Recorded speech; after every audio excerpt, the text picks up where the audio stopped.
মুহূর্তে বিএনপির ভারপ্রাপ্ত চেয়ারম্যান তারেক রহমান ১৭ বছরের নির্বাসিত জীবন শেষ করে আগামীকাল এসে যে সভাস্থলে যিনি বক্তব্য রাখবেন সেই সভাস্থলে আমরা রয়েছি। এরই মধ্যে বিএনপির হাজারো নেতাকর্মীর ঢল নেমেছে এই স্থানে।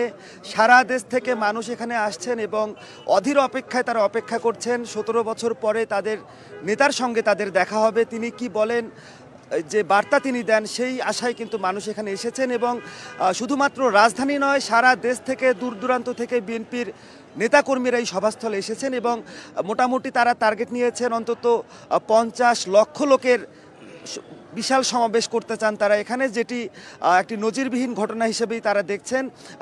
বেশ কিছু নেতাকর্মী এখানে রয়েছেন, আমরা তাদের সাথে একটু কথা বলতে চাই, আপনার অনুভূতি জানতে চাই। বিসমিল্লাহির রহমানির রহিম। আসলে বাংলার মানুষের যেই আজ ২৫শে ডিসেম্বর উপলক্ষে যে ঈদের আমেজ, একমাত্র বাংলা স্বাধীন হওয়ার পরে আমরা দেখেছি শহীদ প্রেসিডেন্ট জিয়া রহমানকে এই বাংলার মানুষ যে ভালোবাসা দিয়েছে তার উত্তরসূরি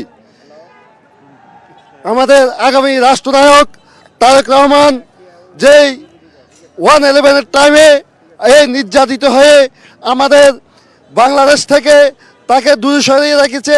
17 বছর স্বৈরাচার তাকে বাংলাদেশে ঢুকতে দেয়নি।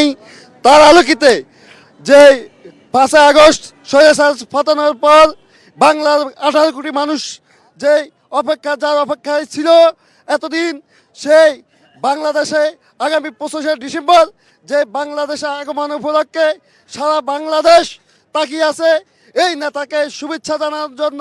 সারা বাংলাদেশের থেকে আমি মনে করি সারা বাংলাদেশ থেকে আজকে 3 দিন ঢাকা শহরে এসে যেভাবে ভাবতেছে ওনাকে এক নজর দেখার জন্য, ওনাকে স্বাগত জানার জন্য সারা বাংলাদেশ থেকে নেতাকর্মী, শুধু বিএনপির লোক না, সারা বাংলাদেশ আপামর জনতার মানুষ ওনাকে দেখার জন্য, ওনার কথা শোনার জন্য, সরাসরি ওনার নেতৃত্ব পাওয়ার জন্য আকুল আবেদন হয়ে বসে আছে। আরেকজনের সাথে একটু কথা বলতে চাই। আপনাদের নেতা দীর্ঘ ১৭ বছর তিনি দেশের বাইরে ছিলেন এবং যে তাকে সরাসরি আপনারা দেখতে পারেননি, ভার্চুয়ালি তার বক্তব্য শুনেছেন। এই যে আগামীকাল তিনি দেশে আসবেন, এখানে বক্তব্য রাখবেন, কেমন লাগছে? বিসমিল্লাহির রহমানির রহিম। আসলে আমাদের অনুভূতিতে আমরা কি বলবো, আমরা আজকে 17 বছর এই নেতার জন্য অপেক্ষা করতেছি। এই 17 বছর আমাদের প্রিয় নেতাকে আমরা আমাদের বুকে পাওয়ার জন্য আমরা অপেক্ষা করেছি। আজকে আমাদের সেই লক্ষ্য পূরণ হতে যাচ্ছে। আমি আজকে কয়েকদিন যাবৎ আসলে অপেক্ষা করতেছি যে কখন আমি ঢাকা যাব, আমার নেতাকে আমি দেখতে পাবো। এই জন্যে আমার মনটা এতদিন উত্তাল হয়ে আছে। আজকে আমি সার্থক হতে যাচ্ছি যে আমাদের প্রিয় নেতাকে দেখতে যাব কিছুক্ষণ পরে। আপনাকে ধন্যবাদ জানাচ্ছি। দেখতে পাচ্ছেন কিন্তু স্লোগানে স্লোগানে মুখরিত এই পূর্বাচলের সেই সমাবেশ স্থলটি এবং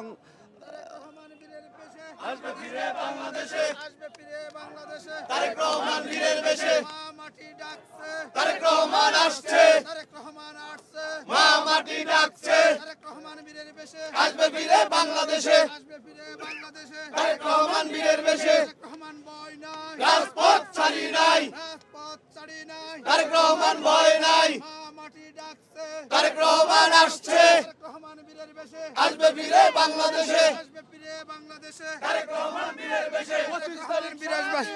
আসবে ফিরে বিসমিল্লাহির রহমানির রহিম। বাংলাদেশের 16 কোটি মানুষের কণ্ঠস্বর, বাংলাদেশ 18 লক্ষ কোটি মানুষের তারুণ্যের স্পন্দন, প্রিয় নেতা শহীদ প্রেসিডেন্ট জিয়াউর রহমানের সুযোগ্য উত্তরসূরি দেশ নেত্রী বেগম খালেদা জিয়ার সুযোগ্য সন্তান জনাব তারেক রহমান আগামীকাল 25শে ডিসেম্বর দীর্ঘ 17 বছর উনি এই বাংলাদেশের কুচক্রী মহলের বিভিন্ন কুচক্রিকতায় উনি বাইরে ছিল। উনি দীর্ঘ 17 বছর পর এই বাংলাদেশে এসে বাংলাদেশের গণতন্ত্র মানুষের একমাত্র ভোটার অধিকারকে উনি সুশৃঙ্খলভাবে ফিরিয়ে দিবে, তার আশায় দীর্ঘ 17 বছর এই দেশের পার্টি মানুষ অপেক্ষা করতেছে। আপনাকে ধন্যবাদ জানাচ্ছি। শুনছিলেন কিন্তু মানুষ প্রত্যাশা করছেন তারেক রহমানের এই প্রত্যাবর্তনের ফলে শুধুমাত্র যে তাদের রাজনৈতিকভাবে তারা লাভবান হবেন বিষয়টি নয়, তারেক রহমান দেশ ছাড়ার পরে দেশের গণতন্ত্র যেন নির্বাসিত হয়েছিল। 17 বছর দেশে গণতন্ত্র নির্বাচিত ছিল, কখনো দিনের ভোট রাতে, কখনো বিনা ভোটের নির্বাচন আমরা দেখেছি। সামনে একটি নির্বাচন রয়েছে এবং নির্বাচনমুখী সারা বাংলাদেশ, যে কারণে কিন্তু দলটির নেতাকর্মীরা মনে করছেন তারেক রহমানের এই প্রত্যাবর্তন শুধুমাত্র তার দেশে পা ফেলার বিষয়টি নয়, এটি রাজনীতির একটি নতুন অধ্যায় হিসেবে তারা দেখছেন। এবং গণতন্ত্রের পথে যে যাত্রা বাংলাদেশ করলো, সেখানে তারেক রহমানকে সাথে নিয়ে বিএনপির নেতাকর্মীরা তারা কিন্তু সেই গণতান্ত্রিক ধারায় তারাও ফিরতে চান এবং সবাই আশার আলো দেখছেন। আজকে নিরাপত্তার বেষ্টনীতেই পুরো এলাকাটি ঘিরে ফেলা হয়েছে। তারেক রহমান আগামীকাল দুপুরে এখানে এই ঢাকা শাহজালাল আন্তর্জাতিক বিমানবন্দরে অবতরণ করবেন এবং অবতরণের পরে তিনি যে সময়টি এখানে দেওয়া হয়েছে সেটি হচ্ছে যে বিমান বাংলাদেশের নির্ধারিত ফ্লাইটটি সেটি হচ্ছে যে আজকে, অর্থাৎ আজকে সোয়া 6টায় লন্ডনের হিথ্রো বিমানবন্দর থেকে তারেক রহমানকে নিয়ে রওনা হওয়ার কথা রয়েছে। তার সফর সঙ্গী মোট 5 জন রয়েছেন। এর ভিতরে তারেক রহমানের স্ত্রী ডাক্তার জোবাইদা রহমান থাকবেন, তারেক রহমানের 2 কন্যা থাকবেন। সর্বোচ্চ নিরাপত্তার সাথে বিবেচনায় কিন্তু নেওয়া হয়েছে, নিরাপত্তা ব্যবস্থা নেওয়া হয়েছে। দেশে ফেরার পর তারেক রহমানের যাতায়াতের সময় বিশেষ নিরাপত্তা পাবেন, সেই বিষয়টি নিশ্চিত করতে আইন শৃঙ্খলা বাহিনীর সদস্যরা এরই মধ্যে সমাবেশ স্থলটি পুরোটি কিন্তু ঘিরে ফেলেছেন এবং কোনো ধরনের অপ্রীতিকর ঘটনা এড়ানোর জন্য এই পদক্ষেপ নেওয়া হয়েছে। এবং নানাভাবে এই প্রশ্নটি উঠেছে, সোহরাওয়ার্দী উদ্যান সহ রাজধানীর ঐতিহাসিক নানা জায়গা থাকতে কেন এই রাজধানীর অদূরে নারায়ণগঞ্জের যে পূর্বাচলে এখানে কেন এই সমাবেশটি অনুষ্ঠিত হবে। সেই ক্ষেত্রে দলটির পক্ষ থেকে বলা হয়েছে যে যেহেতু রাজধানীর প্রাণকেন্দ্রে সমাবেশ করতে গেলে মানুষের ভোগান্তি হয় এবং যেহেতু তারেক রহমান 17 বছর পর দেশে ফিরছেন, মানুষের আবেগটাও বেশি, যে কারণে এই অসংখ্য মানুষ যাতে কোনো ধরনের বিশৃঙ্খল পরিস্থিতি না হয় এবং মানুষের যাতে অসুবিধা না হয় সেই বিষয়গুলো বিবেচনায় নিয়ে এখানে সমাবেশটি অনুষ্ঠিত হবে। শুরুতে তারেক রহমান বিমানবন্দর থেকে সরাসরি চলে যাবেন এভার কেয়ার হাসপাতালে, যেখানে তার মা সাবেক প্রধানমন্ত্রী বেগম খালেদা জিয়া তিনি চিকিৎসাধীন রয়েছেন। মায়ের সঙ্গে দেশের মাটিতে প্রথম দেখা হবে তারেক রহমানের। এর আগে আমরা দেখেছি 2 দফা লন্ডনে দেখা হয়েছে বেগম খালেদা জিয়া এবং তার পুত্র তারেক রহমানের, কিন্তু দেশের মাটিতে তারেক রহমানের সাথে মায়ের এটি প্রথম দেখা হবে, যে কারণে মানুষের কিন্তু আবেগের জায়গাটি রয়েছে। পাশাপাশি এই মাতা এবং পুত্রের সাক্ষাতের পরে তারেক রহমান সরাসরি পূর্বাচলের এই সমাবেশ স্থলে আসবেন। এসে তিনি এখানে তাকে সংবর্ধনা দেওয়া হবে। 17 বছর একটি আমরা আরও কিছু মিছিল দেখতে পাচ্ছি। মিছিলে রাজপথ প্রকম্পিত হচ্ছে, মানুষ আসছে তাদের আবেগ এবং ভালোবাসা জানাতে। 17 বছর তারা তাদের নেতার সান্নিধ্য থেকে বঞ্চিত হয়েছেন, যে কারণে মানুষের আবেগটাও কিন্তু অনেক বেশি। সেই আবেগ যাতে বাড়াবাড়ির পর্যায়ে না যায় সেই জন্য কিন্তু এক ধরনের নির্দেশনা দেওয়া হয়েছে দলের পক্ষ থেকে। আমরা দেখতে পাচ্ছি অনেকে ব্যানার, ফেস্টুন এবং বিভিন্ন ধরনের পতাকা, দলীয় পতাকা নিয়ে তারা উপস্থিত হয়েছেন। একজনকে আমরা পেয়েছি, আপনার সাথে একটু কথা বলতে চাই। কই থেকে এসেছেন এবং কেমন লাগছে? আমি পটুয়াখালী 4 আসন কুয়াকাটা থেকে আসছি, কুয়াকাটা মহিপুর থেকে। আলহামদুলিল্লাহ খুব ভালো লাগছে এবং মানে ভাষায় প্রকাশ করা যাবে না যে আসলে কিভাবে প্রকাশ করব যে কতটা আনন্দ এবং কতটা ভালো লাগতে আছে। কারণ 17 বছর, দীর্ঘ 17 বছর আমাদের ডান চোখ হারাইছি, মানে জেল জুলুমের পরেও আজকে আমার আগামীকালকে আমার নেতা আসবে, তাকে সামনাসামনি দেখতে পারবো। সেই জন্য এখানে 3 দিন আগে আসছি যাতে মঞ্চের কাছে দেখতে পারি এবং মঞ্চে নেতাকে আমার এই শুভেচ্ছা জানাইতে পারি। সেই জন্য আপনার কাছ থেকে একটু জানতে চাই আপনার অনুভূতি। জি, আমি বোলা চরপেশন থেকে এসেছি। আজকে সকালে এসেছি। ইনশাআল্লাহ প্রিয় নেতা দেশনায়ক জনাব তারেক রহমান সাহেবকে দেখব, তার বক্তব্য শুনব, তারপরে ইনশাআল্লাহ ঢাকা থেকে দেশের উদ্দেশ্যে রওনা করব।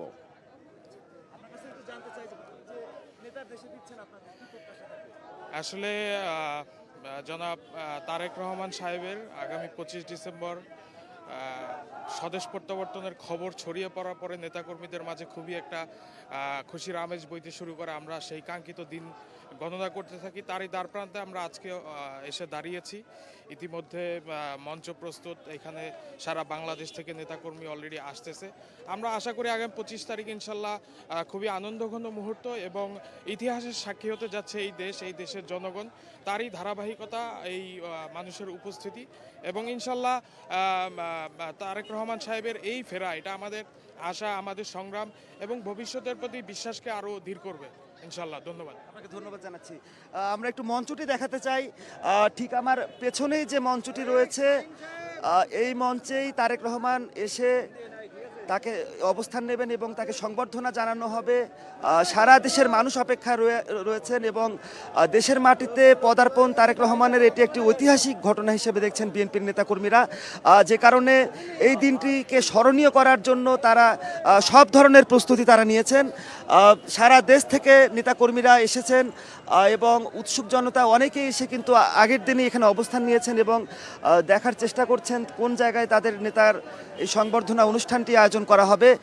এবং বিশেষ করে তারা বলছেন যে 17 বছর তারেক রহমান দেশের বাইরে ছিলেন, এই সময়টিতে দেশের রাজনৈতিক যে পট পরিবর্তন ঘটে গেছে এবং যে ধরনের ফ্যাসিবাদ এখানে কায়েম হয়েছে, সেই ব্যবস্থা থেকে বের হয়ে গণতন্ত্রের পথে যে নতুন যাত্রা শুরু হয়েছে এবং বিশেষ করে 5 আগস্টের পরিবর্তিত পরিস্থিতির পরে নতুন যে বাংলাদেশ, সেই বাংলাদেশে একটি নতুনভাবে এই রাজনীতির নেতৃত্ব দেবেন তারা, সেই বিষয়টি তারা বলছেন। আমরা আরও কিছু নেতাকর্মীর বক্তব্য শুনতে চাই।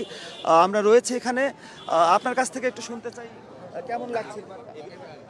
দীর্ঘ 17 বছর পর দেশনায়ক তারেক রহমান বাংলাদেশে আসতেছে। তার বক্তব্য শোনার জন্য লক্ষ লক্ষ মানুষ অধীর আগ্রহে অপেক্ষা করছে। এই জন্য মানুষের কাছে একটা আনন্দ বিরাজ করতেছে। মানুষ দূর দূরান্ত থেকে এই তার বক্তব্য শোনার জন্য চলে আসতেছে এবং সবার মাঝে একটা আনন্দ বিরাজ করতেছে যে দীর্ঘদিন তাদের প্রিয় নেতা, তারুণ্যের অহংকার দেশনায়ক তারেক রহমানের সরাসরি বক্তব্য শুনতে পারবো। প্রিয় দেশবাসী, আসসালামু আলাইকুম। আগামীকাল 25শে ডিসেম্বর আমাদের আনন্দের দিন, শুধু আমাদের দিন নয়, সারা বাংলাদেশের একটা আনন্দের দিন। আমরা দীর্ঘ সময় উপেক্ষা করে এই সময়ের জন্য আমরা অপেক্ষায় ছিলাম। এই আনন্দ আমাদের পুরো বাংলাদেশের, এই বলে আমার বক্তব্য শেষ হইলাম। আসসালামু আলাইকুম। না, এখানে কোনো আশঙ্কা নাই।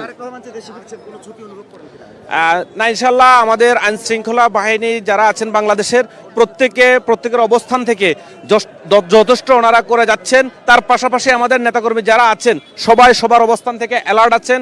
আমরা নিরাপত্তা নিয়ে কোনো ঝুঁকিতে না ইনশাল্লাহ, আল্লাহর রহমতে।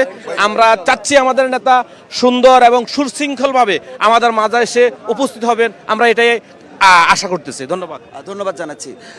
আমরা রয়েছি স্টার নিউজ লাইভে এবং স্টার নিউজের দর্শকদেরকে আমরা দেখানোর চেষ্টা করছি তারেক রহমান যে সভাস্থলে আসবেন সেখানে নেতাকর্মীরা প্রস্তুত এবং মঞ্চ তৈরির কাজটি মোটামুটি অনেক দূরে এগিয়েছে।